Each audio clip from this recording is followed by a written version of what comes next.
very slowly filling up. And I'm being recorded. Hello, recording people. All right. Let me just start talking because we don't have that much time, right? So, dear students, today is a little bit different. Normally, I talk about the ideas of other people, of philosophers and famous and important people in history. Today, I'm going to talk about something that I actually know quite a bit about myself, something that I have done research on for the past 3 years, have written about, etc. That is robots. So this is not, despite that it's my ideas, this is not meant as an inspiring class. I'm not trying to inspire you. Matter of fact, I'm trying to scare you today. That is my objective, to make you scared. Scared of robots. So why, right? Well, my objective with this lecture, right, my point is that robots, or the new generation of robotics and artificial intelligence that we're heading into, has the potential to cause massive societal dislocation. I believe, strongly believe, and think I have good evidence that this technological evolution has the potential to really dislocate society, to cause serious and maybe permanent harm to how we live. And I think we should all be concerned about this problem. Now, it's not a problem that's very abstract to understand. People kind of intuitively know that, well, if robots replace people, that might be a problem for capitalism. Yet, very few people have actually taken this serious in history. I'm not the first person to ever talk about this, but I'm among the maybe 2,000 people who have ever paid attention to this. So it is still a largely unexplored problem. And we do not really have the answers yet. At least none of the mainstream ideologies that I talked about has a ready answer to this problem, right? They have partial answers, but not the full answers. So there's work to do. We need to think, you need to think about how we will address this issue, right? So this is, to me, similar to ecology, in the sense that it fundamentally challenges how the world works. And we don't exactly know what will happen with robotics, or how or when it will happen. But what I do know for certain is that it will change the way things work. We cannot have society as it is today with robotics. Something will have to change. And we're going to discuss today, and especially Monday, what would have to change, or what will change, for good or for worse. So that's what we're talking about today. So what will we cover? First, I'm going to talk a bit about the prehistory of concerns with mechanization. As I said, I'm definitely not the first person to ever talk about this. So we'll talk a bit about that. Then we'll talk about what is special about the current situation. We'll talk about the Fourth Industrial Revolution. And then I will try to scare you and explain to you why this is such a big problem. That is, I would say, almost on par with climate change as a challenge for humanity. That's a big claim, of course, right? And then, once you're scared, I, of course, will rhetorically try to save you, and we'll discuss some solutions at the end. Not perfect solutions, you need to invent those perfect solutions, but at least I'll give you a start of what I have thought of in my research, right? So that's the program, that's the menu of what we will do. So let's get into it, right? Let's, in this historical course, start with history. Let's start with just where do machines even come from, right? If you look at history, the complete history of the human race, one constant in that history until today is that people always do less themselves. At the beginning of human history,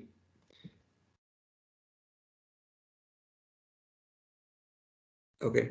At the beginning of human history, you would have to do everything yourself with your hands. You would have to catch fish with your hands. Then you would have to rip the spine out of those fish and rip its guts out with your hands. Then you would have to somehow prepare it and eat it with your hands, right? At some blessed point in time, we leaped ahead of the other monkeys because we start to use tools. Now, what is a tool? A tool is a very specific thing. A tool is an extension of your arm. A tool is a thing that you physically hold, and it only works because you make it work, right? For example, a hammer is a tool. A hammer does nothing on its own. It only works because I use it, right? But I can do things with a hammer that I could not really do without it. So it extends my possibilities, but it only works because I power it, right? So with tools, we got crafts, and with crafts, we got division of labor. So now you would have one person who fishes, another person who makes boots, and a third person who makes the tools that both the fisherman and the boots maker use, right? So we would stop doing everything ourselves. And the next little step was that we mixed animals into this, right? Now we had an ox who could do the heavy lifting that we could do without it, but it's just easier if the ox does it. And then about 350 years ago, we invented or we brought into mass production the first actual machines. Now, what is a machine? A machine is simply explained a tool that has its own power source, right? A machine is a thing that works also without me. So a broom only works when I hold it, but a laptop works even if I don't touch it, right? I'm not touching my laptop, for example. It does fine without me. That is a machine, something that does not depend on biological power. Okay. Now, machines cause two types of innovation. This is crucial for understanding my larger point. So let me explain this to you. You have an innovation in general, innovation theory. You have product innovation and you have process innovation. Process innovation means that you are making the same thing, but better, or faster, or cheaper, right? So you're doing what you're already doing, just in an easier fashion. For example, a broom and a vacuum cleaner do exactly the same thing, except that a vacuum cleaner does it faster than a broom does, right? Or a printing press. We could already write books before the printing press, but it makes it faster. And then you have product innovation. Product innovation is when a machine allows us to do something that we couldn't do before. And sometimes that's related to the process dimension. Let me give you an example of that, something more complex. Let's go back to the printing press, right? Okay, we could already print books, yeah. But the printing press, because it's so fast, opened up the whole field of journalism. Because if it takes you 6 months to copy a book, right, you're not going to report. It's silly. But if it takes you a week, right, a newspaper that comes once a week, that's still relevant. So with printing press, because we could make it faster, we can now start covering news. And that opened up the entire field of media and journalism, right, thanks to the printing press. That's a product innovation. So sometimes it's both. The process innovation leads to the product innovation, or the other way around. And usually that's a good thing, right? Because we now have more time to read my blog, Extranjero Politico, for example. Where does it go wrong, right? Why am I so concerned? Well, you might have guessed it, as always, goes wrong with capitalism. Because what does capitalism do? Capitalism comes with wage labor, right? People are no longer independent. They don't work for themselves. They live in cities. There's no growing your own food. And as they depend, once they move to that city, they now depend on somebody to give them a job, right? Another person has to give you work because you don't have the means of production. Remember Marx. Now the problem here, okay, that leads to exploitation and blah, blah, blah. But the problem for this lecture is that that person, besides that you depend on them, they also control how your work is done. They control if the air conditioning is on or not. They control what tools you use, right? And thus you have no control over how those tools and those machines change. If you are forced at McDonald's to take orders via a tablet, you can't say, oh, I'll write it down on paper, right? The boss won't have it. You have to use a tablet. So you lose control over how your work is done too in capitalism as a normal worker. And capitalism will do its very best to try to change how your work is done in a way that does not include you, right? It will always try to replace you with machines. And it does it more or less automatically because capitalism is very innovative and it will always come with new technologies and they will slowly replace people. Now, at the beginning, nobody was concerned about this. They thought it was good. It made work lighter. And the economy was expanding so fast in early capitalism that there was no concern for unemployment, right? Imagine in these times, people had to work since age 7. If children have to work since age 7, that probably is a lot of work, right, to generate that demand for 7-year-old labor. So at the beginning, nobody cared about unemployment because there was none, because there was such an expansion of the economy. Some workers, though, woke up early to this. They're called the Luddite movement. This is an English movement of workers who understood that, okay, there might be a job for us tomorrow if a machine replaces us. But this won't keep going, right? At some point, we will just be replaced, or they won't pay us as much anymore. So they intuitively understood this, and their simple response to this was to sneak into the factory at night and, well, destroy the machines. This obviously was not the most brilliant political strategy, and so this movement didn't really go anywhere. I just want to mention them, just to honor them, that they did do this. But people start getting concerned with this. And one of the most interesting things to me about robotization as a political issue is that it is not just a left issue. You might think that this is more of a socialist concern, but actually it's not. If you look at the history of critics of robotization, they're both on the left and the right of the political spectrum. So, for example, you might not trust me. You'd say, teacher, I don't listen to you, you always with your progressive propaganda. Okay. But maybe, just maybe, you do want to listen to, let me see if I can do it, to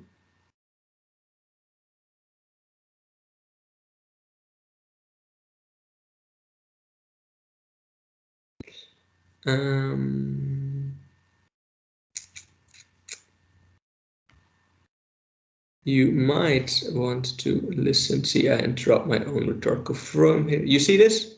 Okay. You might want to listen to, no. How do I even stop sharing this? I shouldn't interrupt myself like this.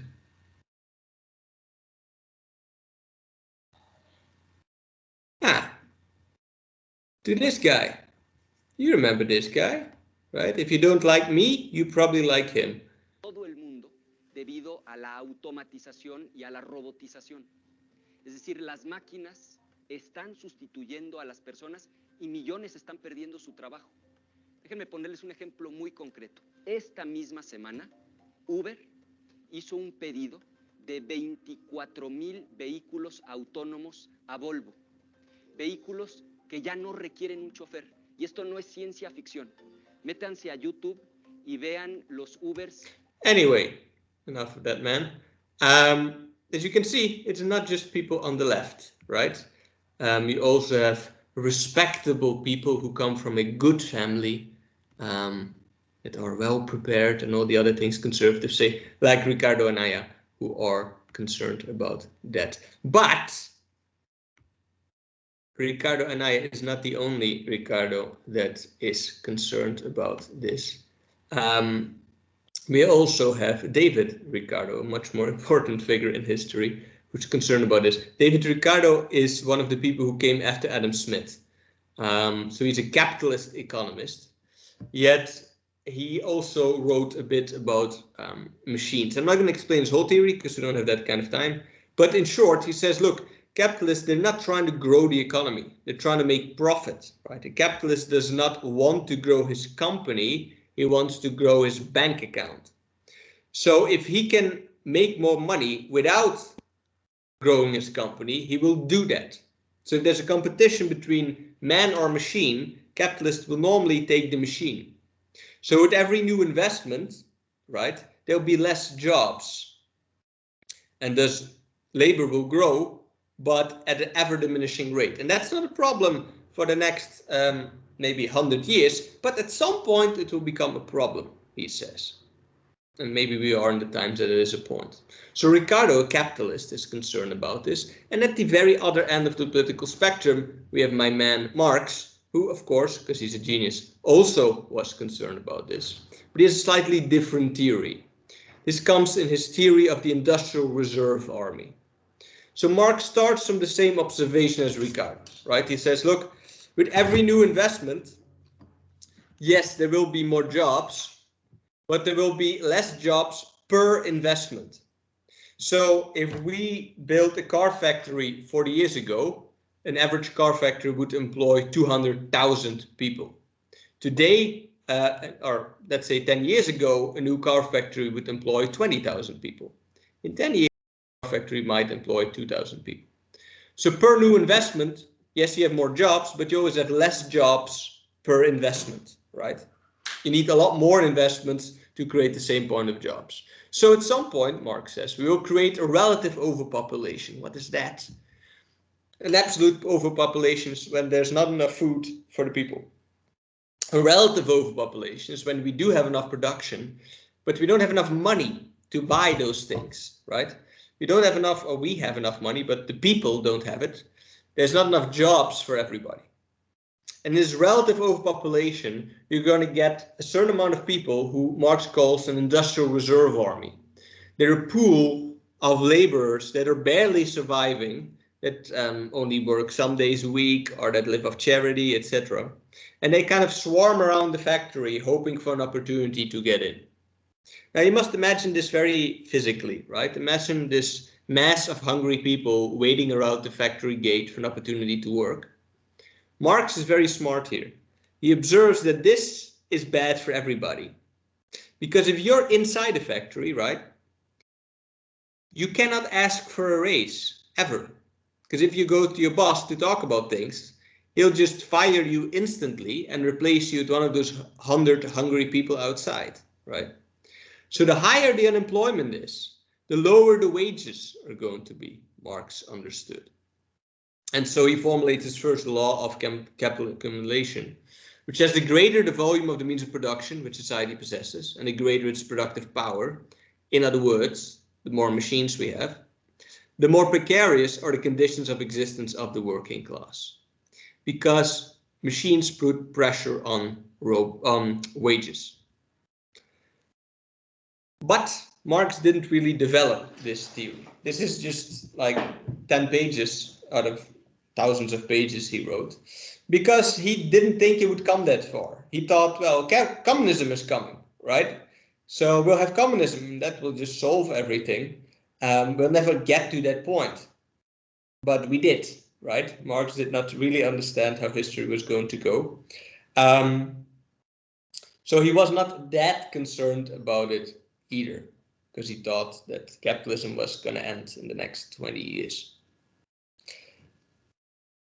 So both these gentlemen have some concerns, but they of course had no concept of robots, right? They thought about machines. So let's talk about today.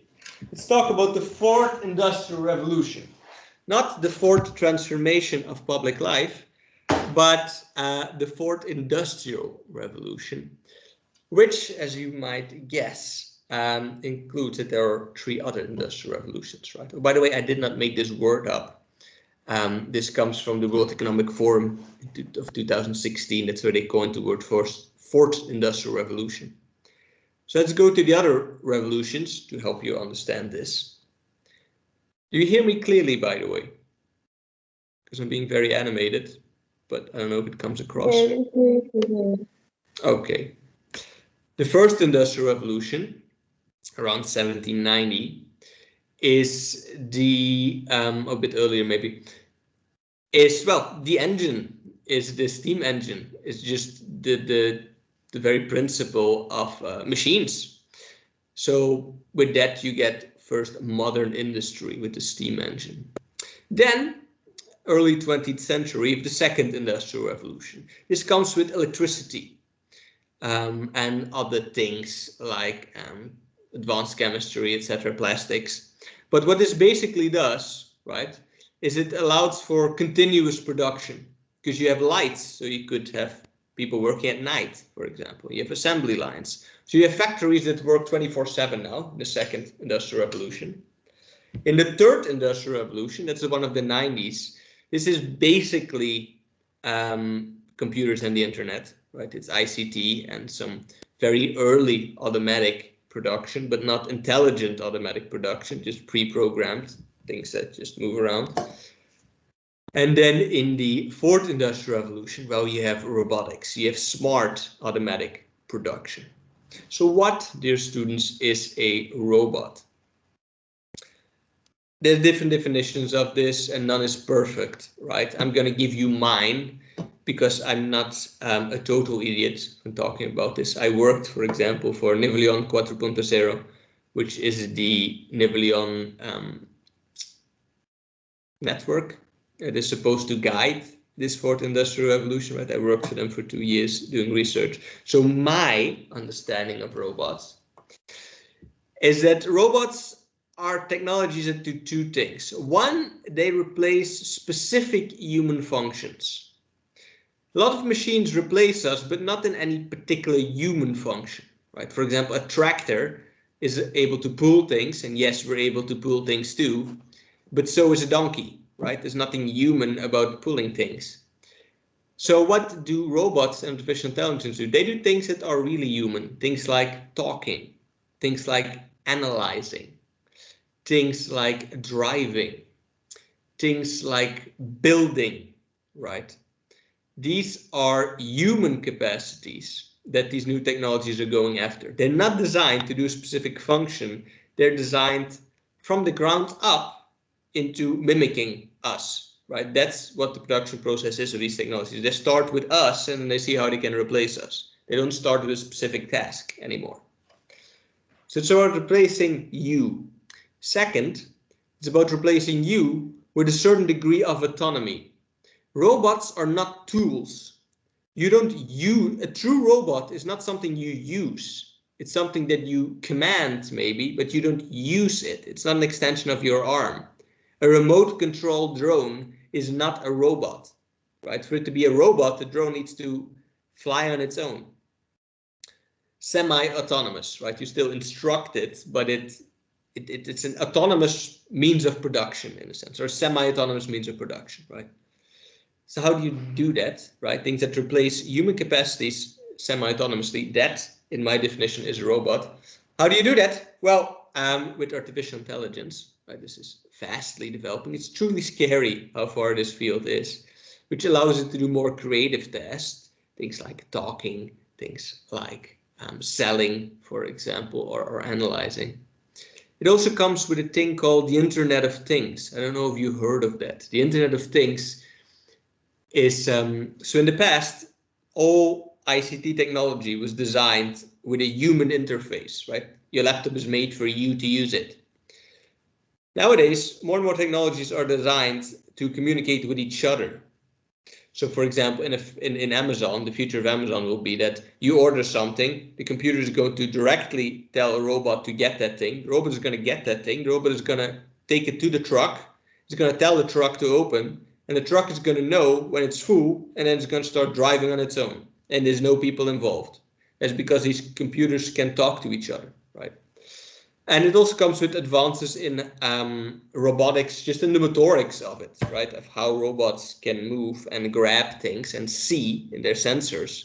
You have major developments, which allows them, for example, to do things like construction that were before that impossible because they couldn't move like that. Plus robots can multitask, right? A machine can only do one thing.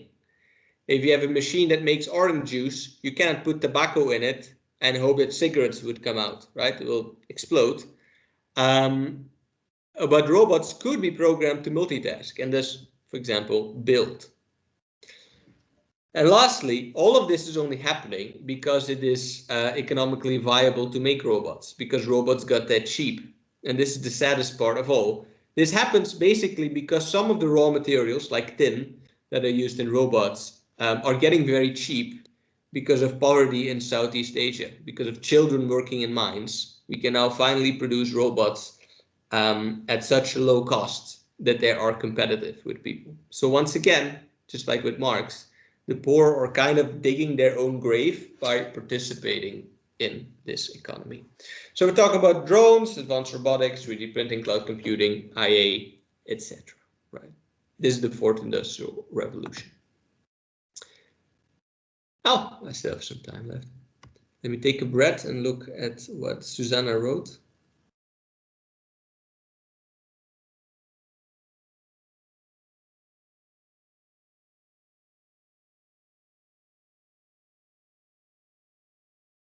Okay. So why should you care, right? You might think, well, but hey, I like robots. They're cool. Plus, you know, they're Japanese and I like Japanese stuff. Well, one of the reasons why you might be concerned about this is the danger of massive unemployment, right? This is the most evident reason. This is not very creative of me to think of that. But robots have the potential to replace vast amounts of the workforce and thus come with a new age of unemployment, right? In Mexico, unemployment typically is low, even today with coronavirus. I think employment is at 4.5, which is the same as 2014 without corona. But that could change, and that could lead to a whole new wave of structural poverty. Structural poverty is poverty that you cannot get out of on your own, right? It is not the worker's fault that he got replaced. It's not a taxi driver's fault that they got replaced with an automatic car. Right? There's nothing he could do. He couldn't be a better taxi driver and then somehow escape that fate. So it's structural, and that comes with all kinds of problems like exclusion. Now, what's the scale of this? That's the big debate, right? How big is this employment going to be? It is an open debate. I'm one actor in that debate. I'm on the pessimistic side. But you have all kinds of voices. You could read more about it if you want in some of my publications. One source that I trust a lot is the UCD. They made, I think, the best research on this. By what did they do? They compared the contents of jobs, so what you do in a job, to the possibilities of robots in 2018.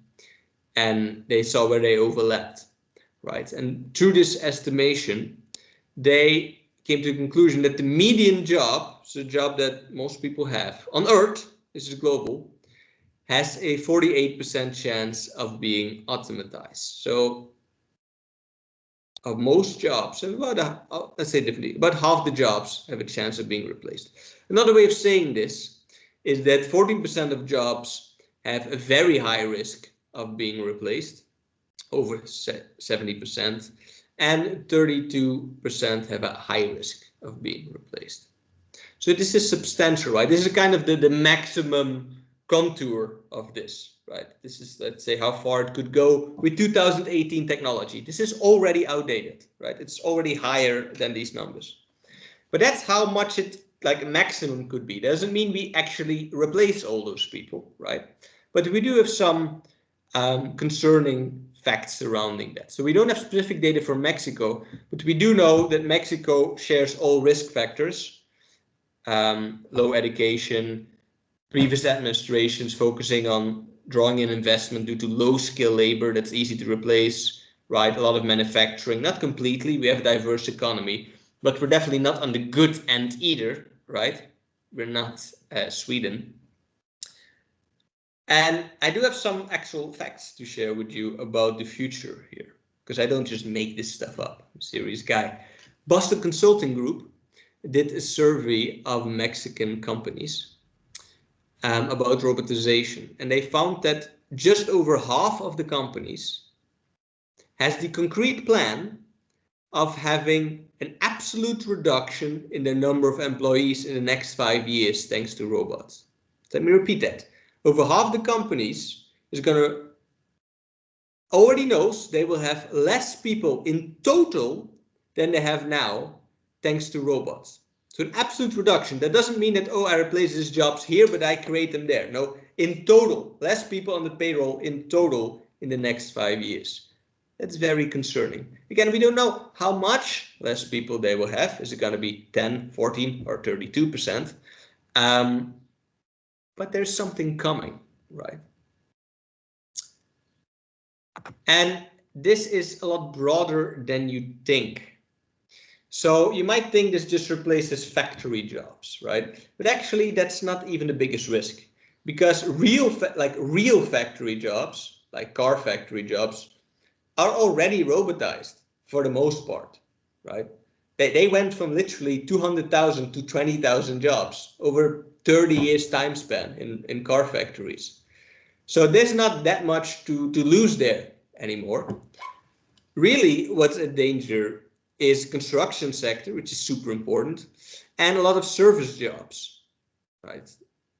Sales assistant, for example, as well as some advanced jobs. So this is not just low-skilled labor. For example, financial analyst is a job that's at a lot of risk. You might not associate that as a risky job, but it is, because financial analysts, all they do is simply calculate things, and artificial intelligence can also calculate things. Things like translators, for example, are going to become an endangered species. So these are also jobs at risk. But in fact, I threw up some list of jobs that have more than 50% risk. By the way, the job with the least risk is mine, haha, but I still have a 25% chance of being replaced. But if you look at highest risk, number one, food preparation assistants. People work in McDonald's, they're screwed. Cleaners and helpers. Then we have classic things like mining, construction, right? Drivers. Then we have agriculture. At the bottom, you see a picture that should haunt your nightmares. This is not photoshopped. This is a robot growing salad. This is real in today's world. So you have agriculture, but you also have things like personal service workers, for example, which you might not think of. You have general clerks, you have sales workers, right? These are a lot of variety here in the type of jobs that could be affected. And even if they don't get affected fully, right? Let's say they half replace you, they're still going to hire less people, right? So this is, let's say, the doom scenario, and I'm on the side of it. But you might think, I don't really care, because I'm one of the 3 people in this class who have rich parents, and my parents will give me their company, and I am gonna use robots to fire people, and then I will have more money. That is true, you will, but only on the short term, because in the long term, things are equally troubled. Why is that? Well, if you replace everyone with robots, dear rich person, you will create unemployment, right? And that's good, because that's going to lower wages. You win again. But the problem long term is that you will face a loss in demand, because robots are going to make stuff faster and cheaper than ever before. But who's going to buy all that stuff, right? Not the robots. The only people who buy things are people. But those people don't have a job anymore, so they have less money, right? They now depend on AMLO to keep them alive. Therefore, they will have less spending power. Therefore, they won't buy your products. And this will again go into a classic Marxist overproduction crisis, which could freeze the whole economy, right? You'll ever have more overproduction and less people to buy it. So here we're doing kind of the opposite of how capitalism reached wealth. As I showed you Monday, remember this graph about American wages, right? Remember that in the welfare state period, productivity and wages went up together. And then afterwards, they split, right? Wages stayed the same and productivity kept going up. Well, that's problematic, right?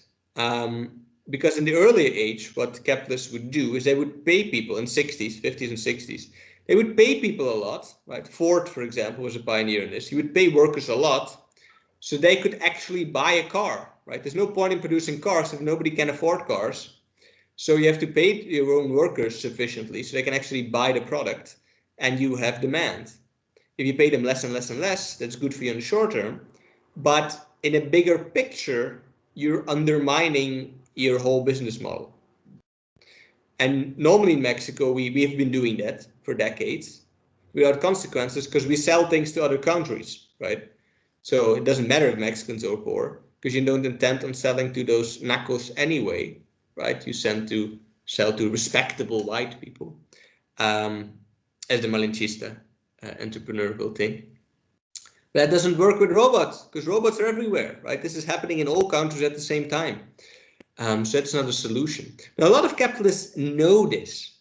I know because I talk to them, right? In Napoleon 4.0, I had to constantly present to boards of empresarios, and they're very honest in what their plan is. They know they're like the people who are least in denial about this of all groups are the empresarios themselves.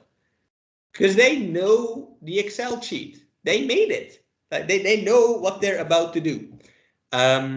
So they also understand that if they all do it, this is a problem. And some of them warn about this. Think in US, the guy who talks most about this is Andrew Yang, who is a guy who makes artificial intelligence, right? But you also have some big shot people like Bill Gates who are concerned about this. Yet, although they all know this is happening, they're not going to stop doing it because, again, they're competitors, right? They think, okay, this is going to cause a crisis, but my competitor, he's going to go out of business, not me, right? I want that advantage. I want to make that extra dollar. Yes, there will be consequences, but for everybody else. And everybody else thinks that everybody else will bear the bill of it. So they won't stop doing it, right? But they do understand this problem. And then a last concern, dear students, I'm going so fast today, is politically. We are not ready for this. The classic ideologies that I've explained to you in this course don't have an answer to this problem, or at least not a good answer. Anything before Marx is useless because they did not understand machines, right? In the Bible, there is no part where Jesus warns about robots because there were no robots and he could think of something like that, right? So all of these old brilliant philosophers like Plato are useless because they didn't know about this. Then if you look at modern ideologies, right? Liberalism is quite troubled because liberalism, right, is based on the writing of Adam Smith. And Adam Smith's theory in its core, like if you have to reduce it to one idea, the core idea of Smith's theory is that in capitalism, everybody can make themselves useful for a reward, right? That's like the base social contract. Everybody has an opportunity to make themselves useful to society and will earn money by doing so. This whole building collapses if you take that core out of it, right? How does capitalism look like if not everybody can make themselves useful? That changes completely how things work, right? And even worse than neoliberalism, because neoliberalism is based on this whole idea that whatever the rich do is good for everyone. This seems an obvious contradiction to that statement, right? So no help from that side. Then you have the side and the fascists. They're also useless because they don't deal with problems. They deflect from them, right?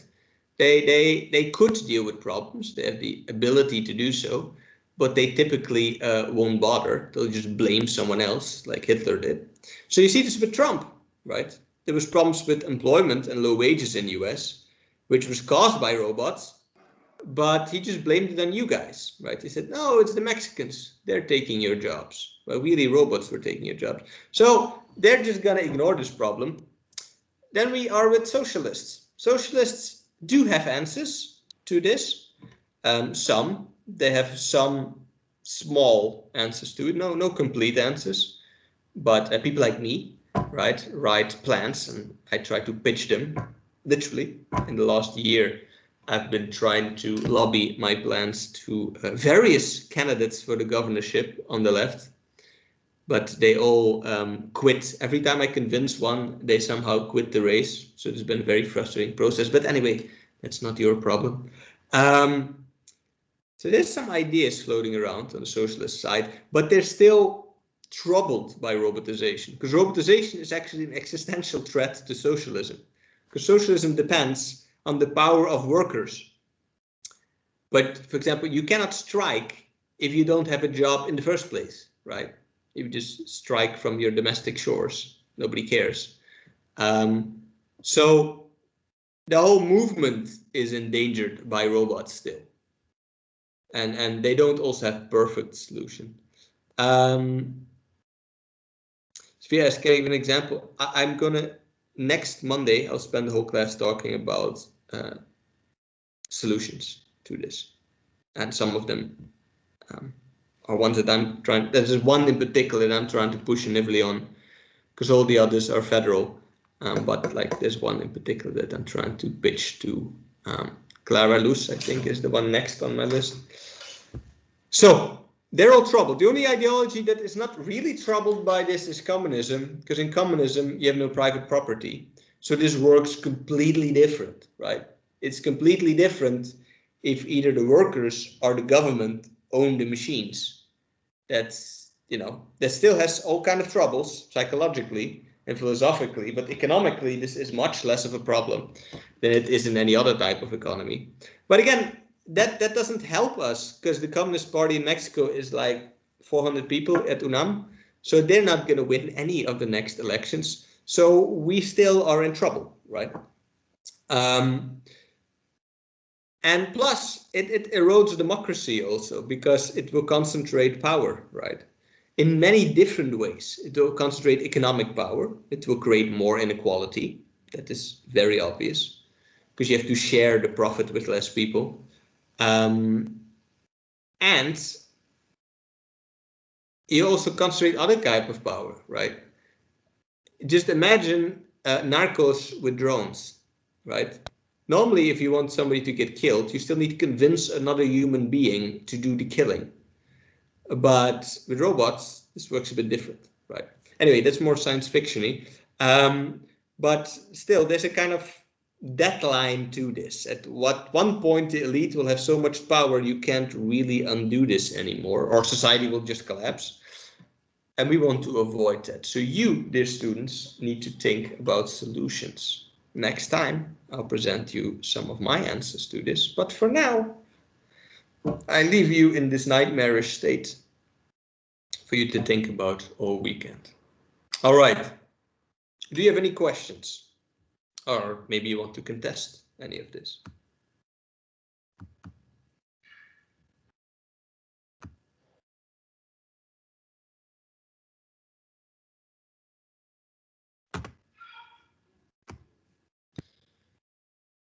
Okay, let's see.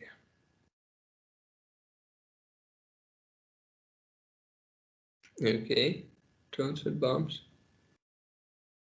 Oh yeah, okay, military drones. But probably those were remote controlled, and they're thus not really robots.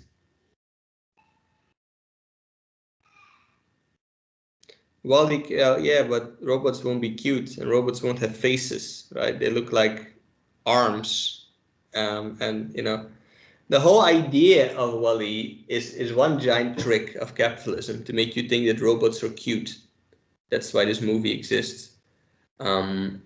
The same with Star Wars, right? In Star Wars, they go to ends to try to humanize robots, and you have ridiculous scenes in Star Wars. For example, in this Han Solo movie, have you seen it? You have this scene in a mine where they, sorry for going so off topic, but you have a scene in a mine where they're going to free the slaves, right? And you have the slaves and you have robots working together, which is ridiculous. You would not have slaves if you had robots, right? That makes no sense. But they still try to make them portray as if there's some kind of robot-human alliance. So Hollywood is pushing really hard to make you forget about this. And They always make you fear robots. They're gonna shoot you with some kind of, I think, quite unrealistic stuff, but they don't talk about the real problem.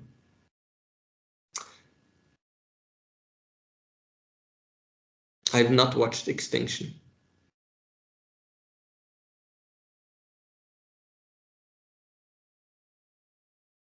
Yeah, okay, WALL-E as a bigger picture is indeed also this topic in its own sense. But well, next time I will. So there's two arguments against this, right? You could, well, there are many arguments, but two ways for you not to have a nerve attack. One is that maybe I'm wrong and it's not going to be that bad. I, of course, don't think that because I'm myself. And second, there are some type of responses we can have to this.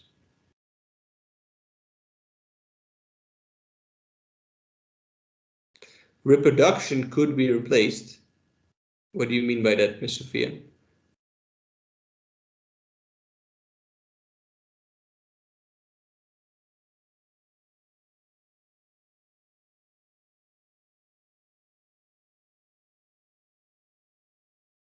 I'm just a simple guy from the country. I don't understand everything.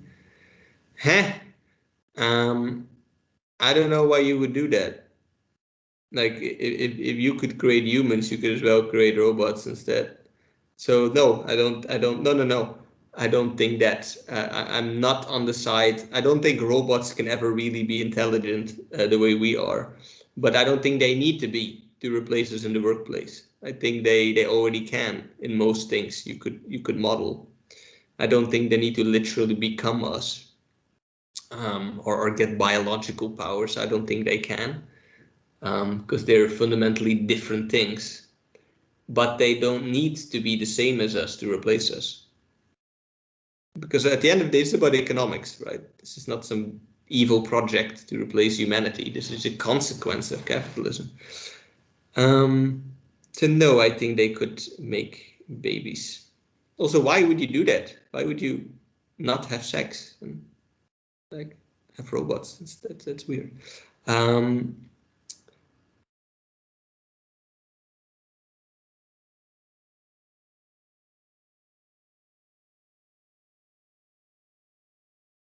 So they keep raise a robot.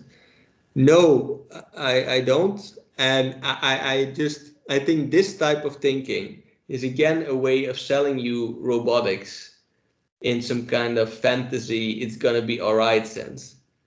Right? Let's say this was possible, which I think will never be. I think you would die instantly if it would take your brain out of your body. But let's say that would be possible. It would only be there for billionaires anyway. So I don't think this is a thing that concerns most people.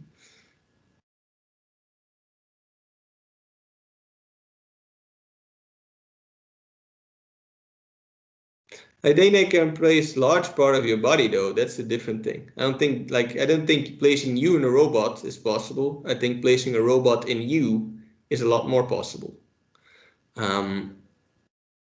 But taking your brain out, I think you would die instantly.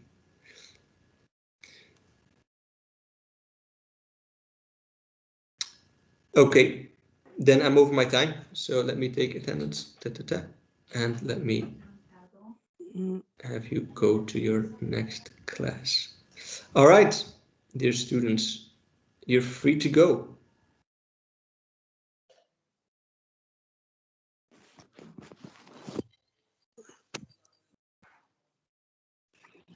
Thank you, sir. Have a nice day. All right, have a nice day. Thank you, teacher. Thank you. Have a good day. All right, take care. Bye.